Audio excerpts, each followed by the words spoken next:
Eric Clapton, Jimi Hendrix, Stevie Ray Vaughan, David Gilmour, Mark Knopfler, Jeff Beck, John Mayer, John Frusciante, The Edge, Buddy Holly, Hank Marvin. There's a seemingly endless list of amazing artists with unique styles and incredibly distinct tones, and they all have one thing in common.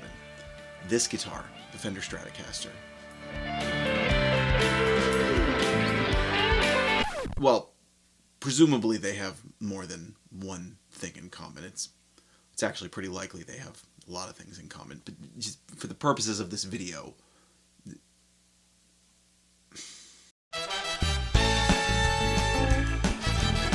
so what is it about the Fender Stratocaster that has allowed so many artists to get such a distinct tone from the same instrument? When you're talking about a Fender Stratocaster, there is a lot to cover, so we're going to dive right in. We're going to talk about the history, we're going to talk about how to get some tones inspired by some of my favorite Stratocaster artists, I'm going to share some album recommendations with you, we're going to talk about some unique setup tips and things that you might not have known. Please let us know in the comments who are your favorite Strat artists and what are your favorite Strat albums. To get us started, we're going to listen to a few tones, then we're going to dive into the history. Please remember to like and subscribe, and hope you enjoy.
So we're going to talk about the history. Now, in the interest of time, this is going to be kind of a condensed history. If you're interested in a more detailed history, I highly suggest a video by 5 Watt World called Fender Stratocaster, A Short History. They do a great job and really cover it in a lot of details. Again, I'm going to give you the condensed version in the interest of time. Now, the design of the Fender Stratocaster started in the early 50s, and it was originally released in 1954. The design was not just Leo Fender's. He also had help from Bill Carson, Freddie Tavares, and George Fullerton, as well as its name coming from Don Randall. Don Randall had also named the broadcaster turned no-caster turned Telecaster.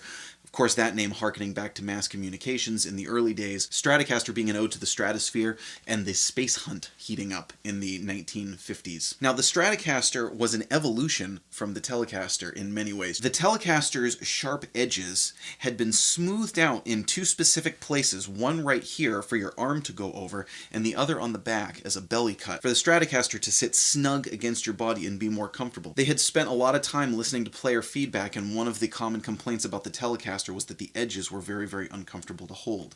The body was inspired by the Fender Precision bass. The headstock was inspired by early Bigsby guitars. Instead of having the big ashtray bridge and 2 pickups, you have 3 pickups, and the controls were all mounted into a single ply pickguard. The bridge also turned into the synchronized tremolo. Technically, it's actually a vibrato, but it was called the synchronized tremolo.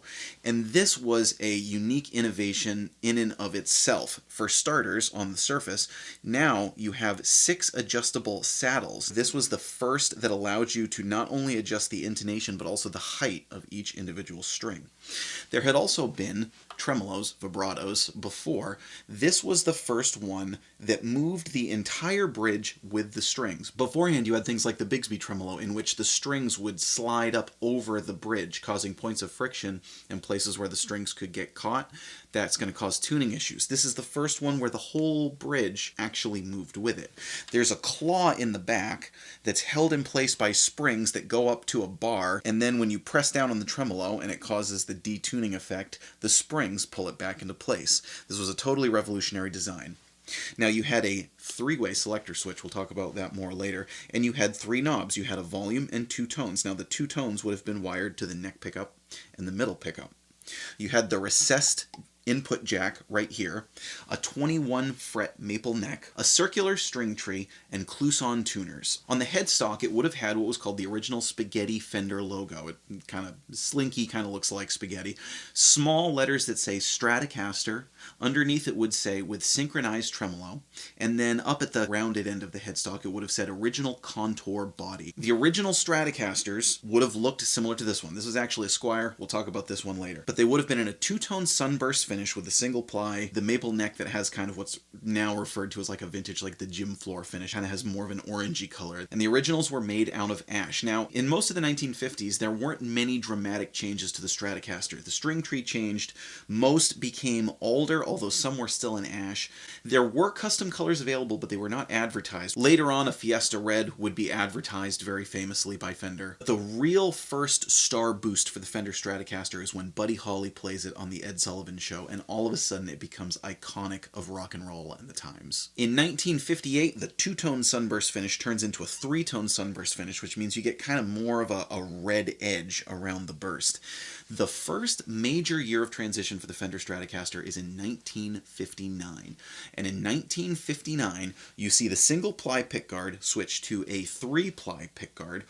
They would famously kind of get discolored and look slightly greenish. So if you ever hear somebody talking about a mint green pickguard, that's what they're talking about. That started in 1959, kind of going up through the 1960s. And then the introduction of the rosewood fingerboard. Now, early rosewood fingerboards would have been what's called slab boards. That means that it would have been flat between the fingerboard and the neck, which didn't last very long. Then eventually it became kind of the curved fingerboard like you see on modern Stratocasters. Now, after that, in the early 1960s, the custom colors become more of an advertised thing. There's a color chart that comes out. The headstock would have looked largely the same for the first several years in the 1960s until 1964, when you get what's called the transition Fender logo. It's a fatter Fender logo. And then things really get shaken up in 1965. In 1965, CBS buys Fender. This is the point when the electric guitar is making a huge splash in the world and music is really changing. You had Buddy Holly playing his Stratocaster on the Ed Sullivan Show. Hank Marvin was making noise over in England. Dick Dale is playing insanely loud, amazing, awesome surf music. Al Jardine of the Beach Boys is playing a Stratocaster.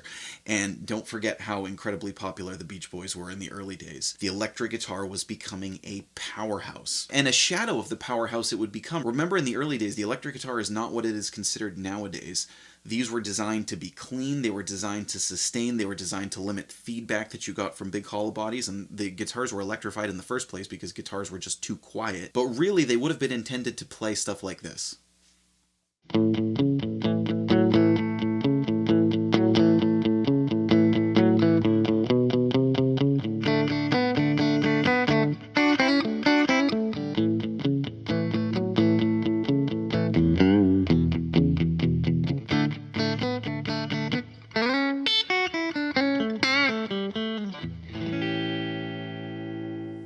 Now, the same year that CBS buys Fender, Bob Dylan plays the Newport Folk Festival, and he decides to play a Stratocaster.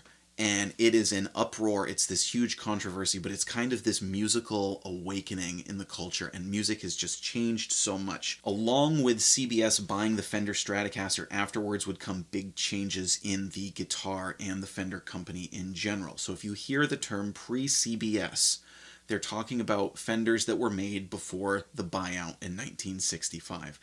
Generally speaking, they're more sought after, and we'll talk about that in a minute.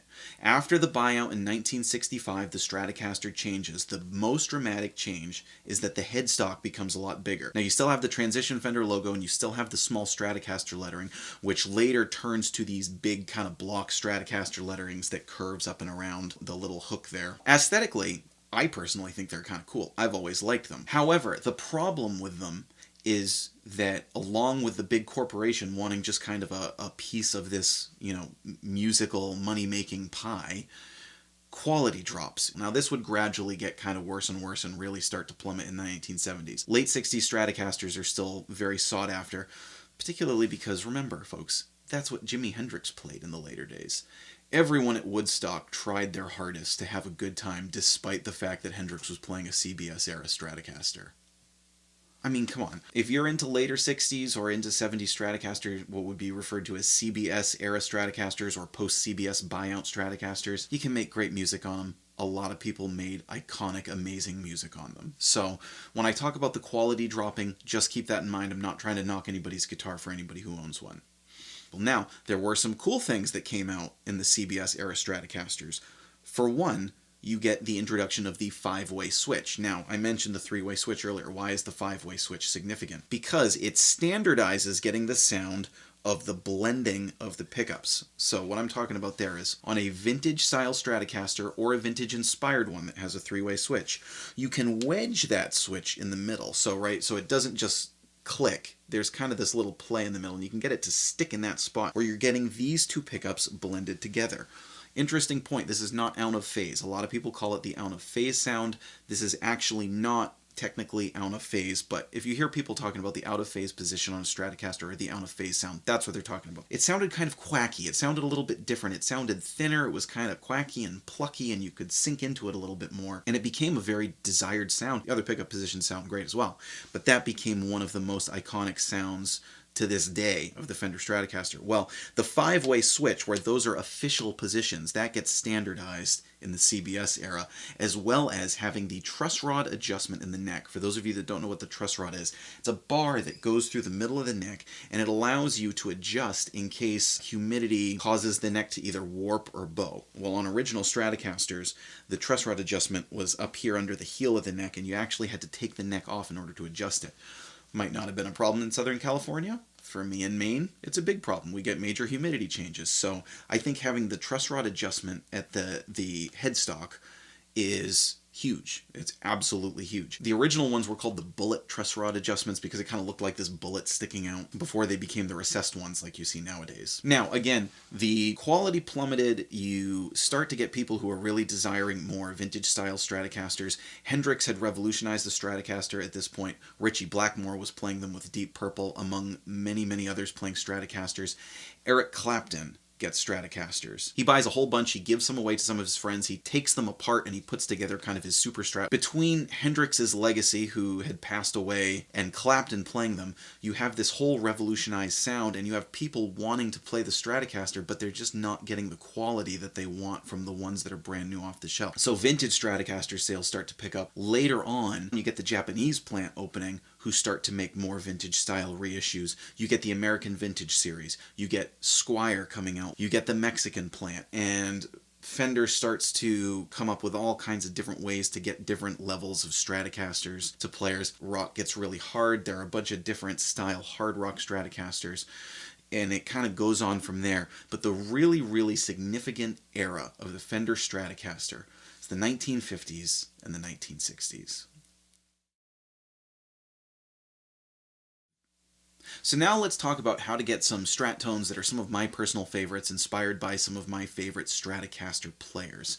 There's a lot of ways to get a lot of different Stratocaster tones. To kick that off, I'm going to play some clean, bluesy stuff inspired by Stevie Ray Vaughan on my Surf Green Stratocaster, the one that you heard at the beginning of the video. Now for that one, I'm going to be playing on the blended neck and middle. This is a tone similar to what Stevie would have done when he played songs like Tin Pan Alley or Lenny, playing straight into a super reverb. Here it is. Enjoy.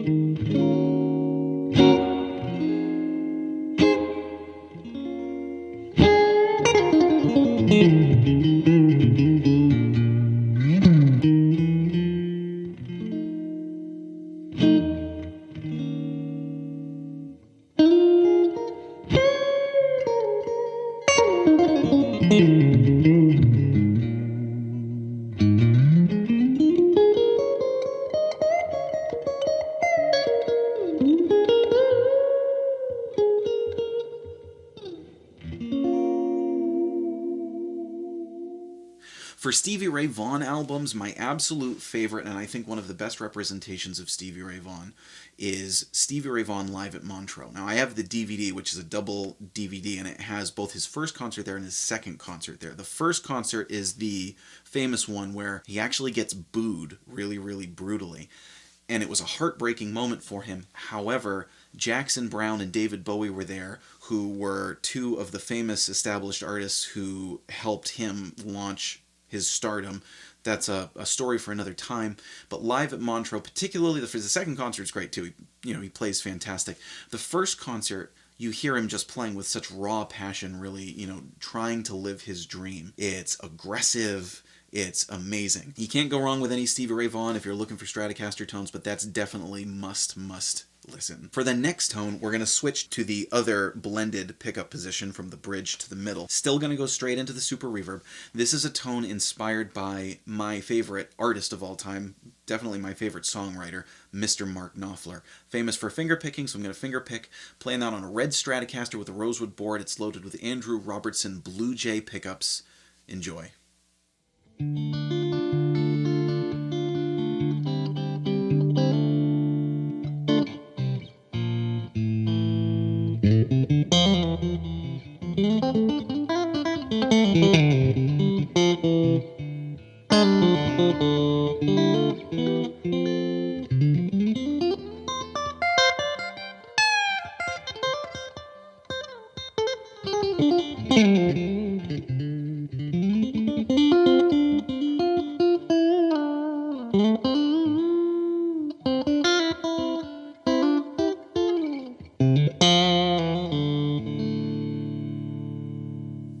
Now, if you're looking for a great Mark Knopfler Strat tone, again, he plays Stratocasters all through his career, all up through his solo career, and I highly recommend anything Dire Straits or Mark Knopfler.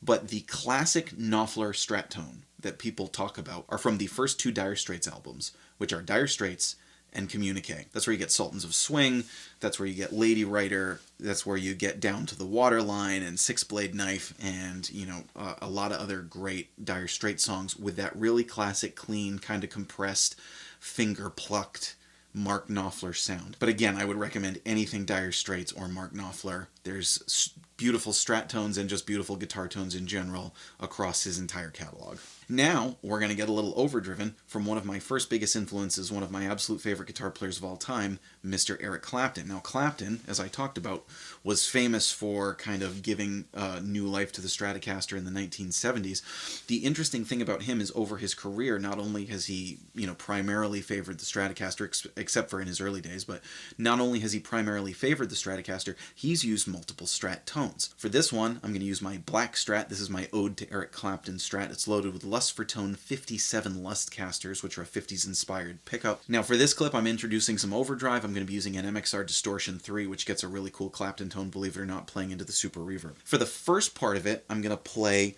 on the bridge and the middle blended and have the volume turned down. After that, I'm going to turn the volume back up, switch to the neck pickup with the tone rolled off. That gets more of a modern kind of Clapton sound. Not like modern like the past 10 years, but kind of more like the sounds he was getting in the late 90s and early 2000s. He was playing a more aggressive sound. He was using the tone more like he did when he was with Cream. Here's this tone. Hope you enjoy.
Eric Clapton, so much great listening, but here's a couple of album recommendations. I love Clapton live, especially for Strat tones.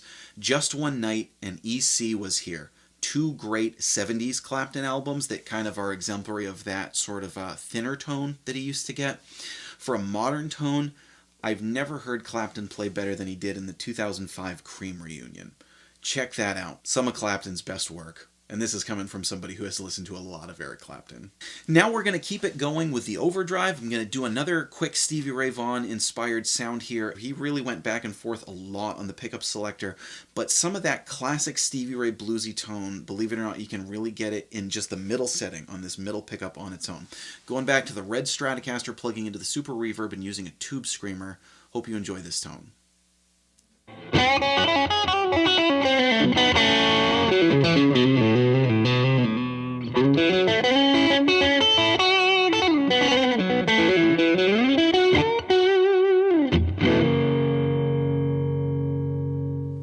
Now, we haven't really talked about effects very much, and one of the things that's unique about the Stratocaster is its sonic range and how that lends to all these different tones. Now, it has this sort of bell-like attack. Bridge is not quite as twangy as a Telecaster, but it still has that sharp bite. The neck has this cool, focused, bluesy thing going on. The middle has this really nice, edgy thing, and then, of course, we've already talked about the in-the-middle settings. That lends itself to be great for the use of effects. So for this next clip, what I want to do is play a tone inspired by David Gilmour from Pink Floyd. Now for this, I'm going to keep it clean. I'm going to be using my white Stratocaster. This is a 50s style Stratocaster. It's loaded with Righteous Sound opals, which are a 50s inspired pickup. It is wired with the 5-way. I'm going to use the neck middle again. It's just a beautiful, I love that setting. It's one of the most beautiful electric guitar tones that you can get. Playing into a Marshall Blues Breaker, and I'm going to use a Univibe and some delay for this clip. McCaffrey Audio Run Rabbit Run Univibe, and a Love Pedal Echophonic. Hope you enjoy this tone.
There was no greater pioneer of sonic effects and the use of effects to create soundscapes and to create different textures than Jimi Hendrix. One of the greatest, not only greatest Stratocaster players of all time, but greatest guitar players of all time. Completely revolutionized the instrument. For this tone, I'm using the same Univibe, I'm using a little bit of the delay, and I'm using a One Control Baltic Blue fuzz. Jimmy was famous for using fuzz. This one's actually based on a Big Muff, which the Big Muff was there's supposed links to Jimi Hendrix and the Big Muff, but that's a whole story for another time. The One Control Baltic Blue fuzz gets a lot of great fuzz tones, going to keep the fuzz rolled back on that. This is another take of what you heard at the beginning. Here's some more Hendrix tones for you.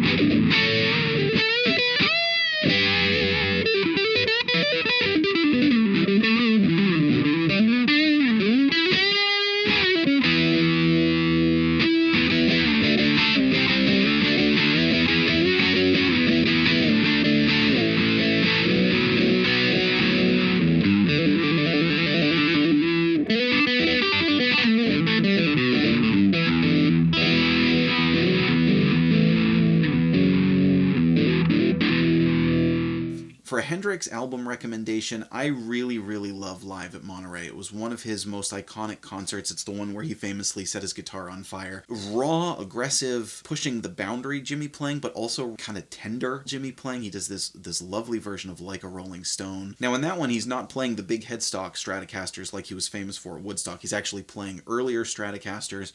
Sounds great. It's classic Jimmy. If you're into Jimi Hendrix, you probably know it. If you're not into Jimi Hendrix, it's an iconic performance in music history. Now, for my last artist-inspired tone right now, I want to play one more Gilmour sound. This is again, people, with Hendrix and Gilmour, it's very easy to get particular. These are inspired by tones. I'm not trying to nail an exact tone here, just kind of give you something that gives you the right vibe. I'm going to stick with the One Control Baltic Blue fuzz, going to turn the fuzz way up though, and I'm also going to turn the delay up using one of my very favorite Deer guitars, a red Stratocaster of mine, which is actually loaded with less for tone Monterey pickups. They're a Jimi Hendrix inspired pickup, believe it or not. Plugging into the Marshall Blues Breaker. I've also got a little tremolo just because I like the way it makes the sound wave. Tremolo's coming from the amp. Hope you enjoy this tone.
For David Gilmour recommendations, you can get a lot of great Strat tones from a lot of great places with David Gilmour, but I personally think he's never sounded better than he did on Pink Floyd Pulse. Some of the most breathtaking guitar playing you'll ever hear, and some of the great Strat tones of all time. And now I'm also going to give an honorable mention to David Gilmour live at Gdansk. It's one of his more modern performances. He plays some amazing stuff on that. He has these great edgy Strat tone. One of the reasons I'm giving an honorable mention to that is because he plays echoes, and I love echoes. Some other album recommendations. Lost Lonely Boys' Henry Garza plays some fantastic, beautiful melodies on a Stratocaster on their first album. Their first album is fantastic. He plays with a wah pedal and does this really great melodic stuff, as well as some, really killer digging and blues stuff. Buddy Guy, a lot of Buddy Guy's gonna have great Strat tones.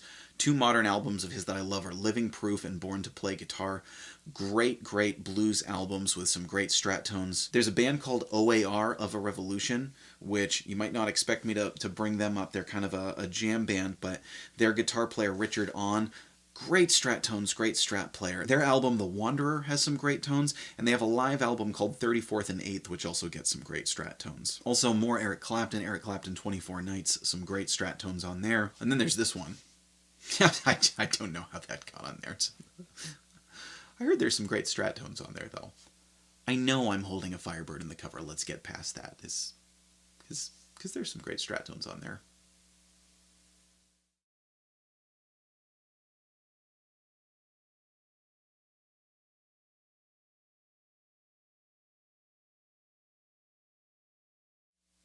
Now, we're going to talk about some unique things about the Stratocaster guitar itself. Which Stratocaster is right for you? That's probably a question you're asking. There's all kinds of different levels of Stratocaster. There's vintage-inspired ones. There's, of course, vintage ones if you have a lot of money. Vintage-inspired ones. There's more modern ones. There's all kinds of different levels. Again, I've been holding this guitar. This is a Squier Classic Vibe Stratocaster. Again, inspired by the earliest 1950s Stratocasters, although it does have some modern appointments like the truss rod adjustment up at the headstock and the 5-way selector switch. This is a fantastic guitar. This is way, way better than you'd expect for the money. This is one you could definitely give a chance if you're on a budget, if you need a great Strat tone, but you don't have a ton of money to shell out. This will play and record great. Here are some tones from this guitar playing straight into the Super Reverb.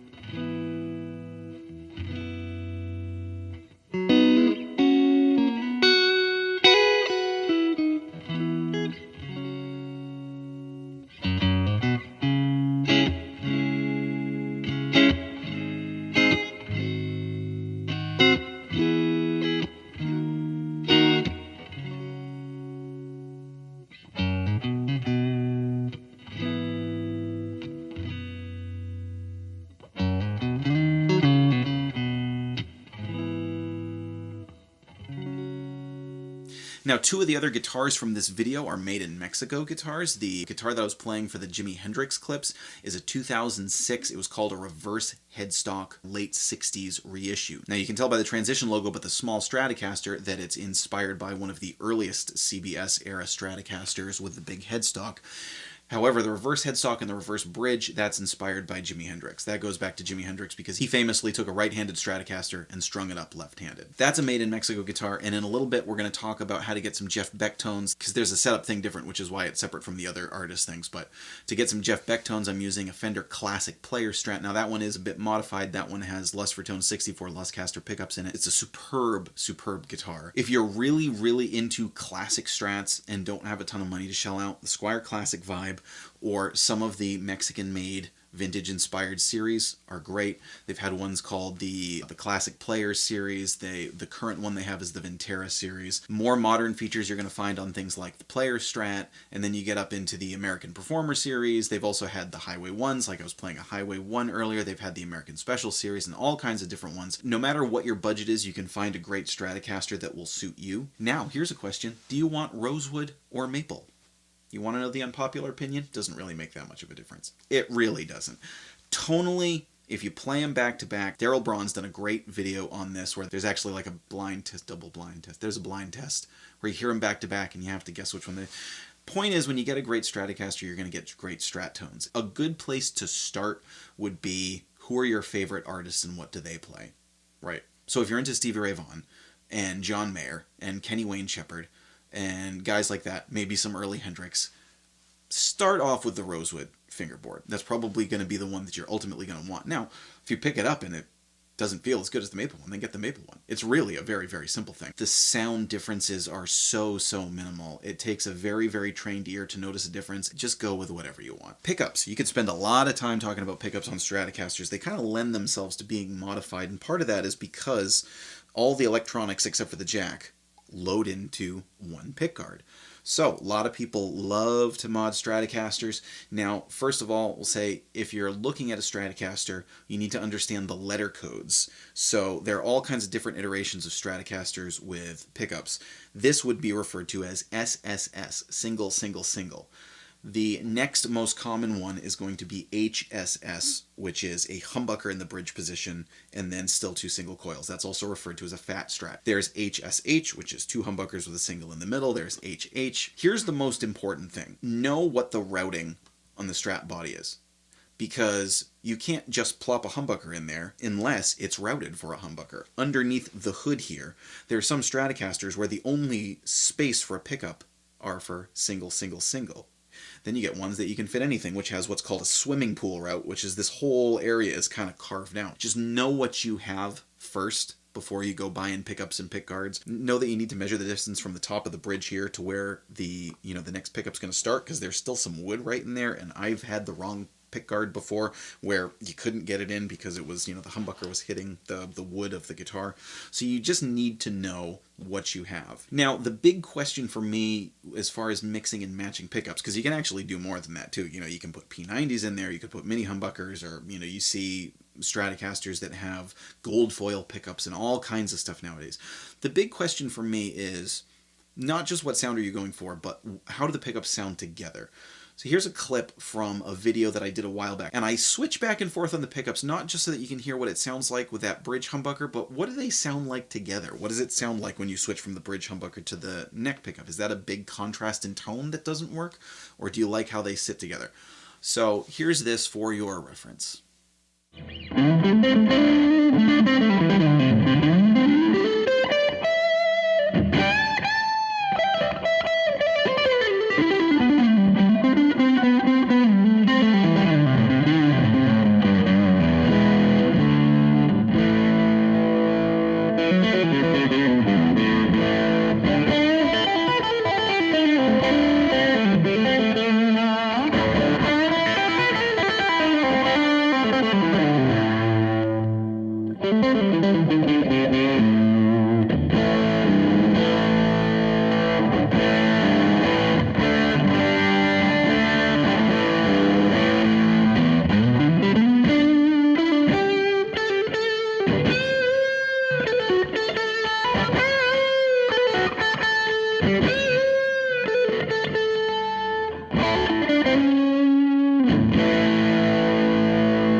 Now, there are also other types of pickups. There are noiseless pickups, which can be extremely useful if you have, big signal chains, if you're playing in places that have poor wiring. There's a lot of hatred towards noise-canceling pickups. Eric Clapton and Jeff Beck play them. So, I'll leave it at that. Also, know that on most modern Stratocasters, if you hear something called RWRP, that's reverse wind, reverse polarity, and that would be on the middle pickup. And what that means is that the blended positions are going to be hum canceling. That can be your best friend if you're playing in one of those clubs that has poor wiring, and when you go to the bridge pickup you get well, then when you switch back here it's nice and quiet. I've been in that situation before, and having hum canceling in there is extremely useful. Really true vintage style pickups are not going to be reverse wound, reverse polarity, but most modern pickups, even vintage inspired ones, will have that, or will at least have an option if you're ordering the pickup. So that's another thing to just be aware of. You also have humbuckers that can fit into this single coil spot that have these two crazy, they're blade pickups. There's the lipstick pickups like I was playing in that surf green Strat, which has one of the most beautiful clean tones I've ever heard. It's all kinds of different things. One of the things to fall back on when it comes to pickups is if you have a great Stratocaster, it's more a matter of taste than anything.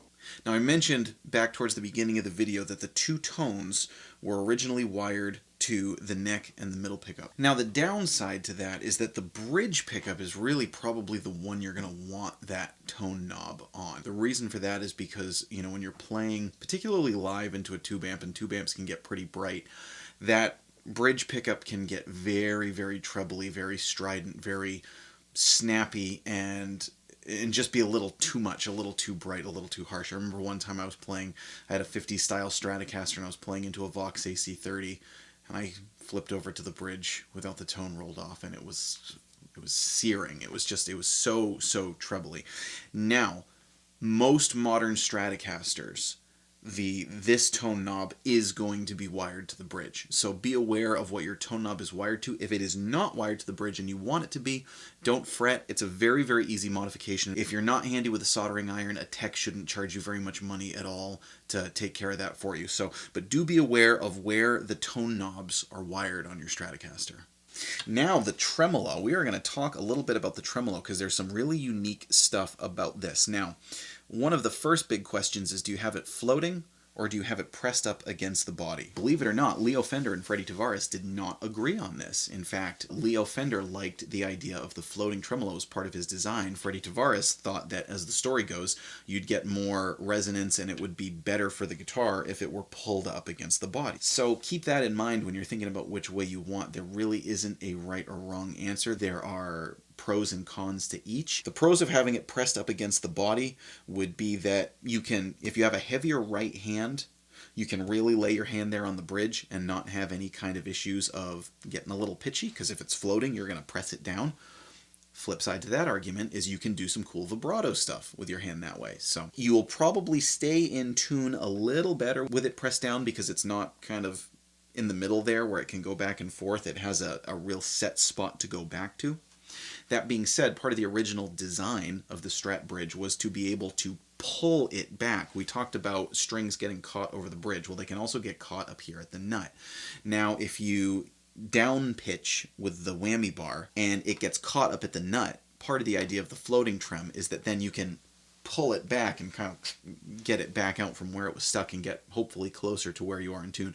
Some players can do this really well and get right back in tune. I've never really been able to do that very well. So which is right for you? I mean, a big part of it just depends on how you use the tremolo. Some players famously, like Eric Clapton, don't use it at all and didn't like it, so they blocked it off down in the back here. If you like that kind of palm vibrato, and if you like doing both down pitching and up pitching, which also leads to some Jeff Beck stuff, which we're going to talk about soon, then having it floating is right for you. Now, the vintage style Strat tremolo is what we call the 6-point trem. It has 6 screws that anchor it into the body, and the 6 screws are what it pivots on. The more modern one, and one that you'll see very commonly nowadays, is a 2-point trem. Now, that has 2 posts that the bridge pivots on. The 2-point trem I find to be much smoother. I really, really like the 2-point trem if I'm using the tremolo more. The 6-point trem is revolutionary. It's still very functional, so I don't want to. This is just a side-by-side comparison. I'm not saying that this is a terrible bridge or anything. This is a great revolutionary bridge. I just happen to think that the 2-point trem is a little smoother if you're going to use the tremolo. So for me personally, on guitars that I have that have a 6-point trem, I have it pulled up against the body. For guitars that have a 2-point trem, I have it floating. That's just kind of the way that I've done it. I mentioned Jeff Beck earlier. Now, if you have a floating tremolo, you can do the Jeff Beck warble. How do you do the Jeff Beck warble? Well, let's talk about it a little bit. Now, the Jeff Beck warble is that kind of weird screechy sound that he makes, that he does so musically and brilliantly. You get that sound by flicking up on the whammy bar, but before we really get into that, first you need to make sure it's set up right, and you need to make sure that your whammy bar is not doing this. Can you hear that? This is not entirely secure in there. There's a lot of wiggle room. Even though it's threaded in, there's a lot of wiggle room for that Strat arm to go back and forth. And if you want to do the Jeff Beck warble and really quick stuff on the tremolo, you can't have that. Now, there's a couple ways you can compensate for that. Number one, you can buy these little tiny springs, not the big fat trem springs that go on the back, but these little tiny springs that go in first to help increase the tension. I'm going to put a link to this stuff down below where you can get it off of Amazon. Those help increase the tension. However, the thing that I have found that makes a really big difference is to use something called Teflon tape, also referred to as plumber's tape. Now, plumber's tape is used in plumbing and other work to kind of thicken the thread on things that screw together. Specifically pipe fittings and stuff. You'll see this on a lot of shower heads to make sure that there's no leakage. And it's not an adhesive tape.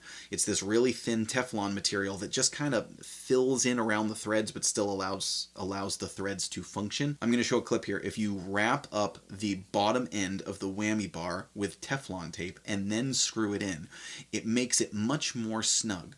And then it allows you to do the Jeff Beck warble. And again, you do that by flicking up on the Strat arm. What you do is you flick up on it and you immediately let it go, kind of like that. You flick up and let it go, and it creates this kind of screechy, warbly sound. Also, having the whammy bar just much snugger allows you to do just a lot of more kind of really well controlled tremolo stuff. So I'm going to play you a clip now inspired by Jeff Beck. For that, I'm playing that classic Player 60 Stratocaster that I mentioned is loaded with Less Vertone 64 Luscasters, playing into this amp right here, Fender Hot Rod DeVille, using a Wampler Tumnus Deluxe overdrive to get some kind of cool, warm Jeff Beck inspired tones. Check this out with a little bit of that sort of tremolo style.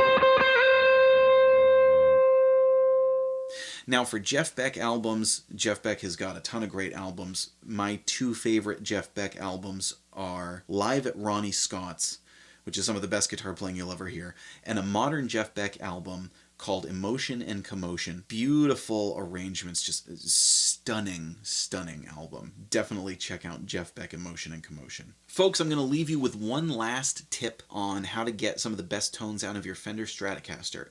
And that is that Stratocasters love mid-range. Where you dial in the mid-range, a big part of that's going to depend on your amplifier, because different amplifiers have different levels of mid-range, but Stratocasters love mid-range. So in order to get that really warm Strat sound as well as the really clear bell-like Strat sound, in order to fill out that mid, make sure you've got a generous amount of mid-range in your tone. Please remember to share some of your favorite Stratocaster artists and Stratocaster albums in the comments. I'd love to hear what you're all listening to, especially if it's something I haven't heard, because I'm always looking for great new listening. Thank you so much for tuning in. I hope that you found this video informative and helpful. Please remember to like, share, and subscribe, and we'll see you next time.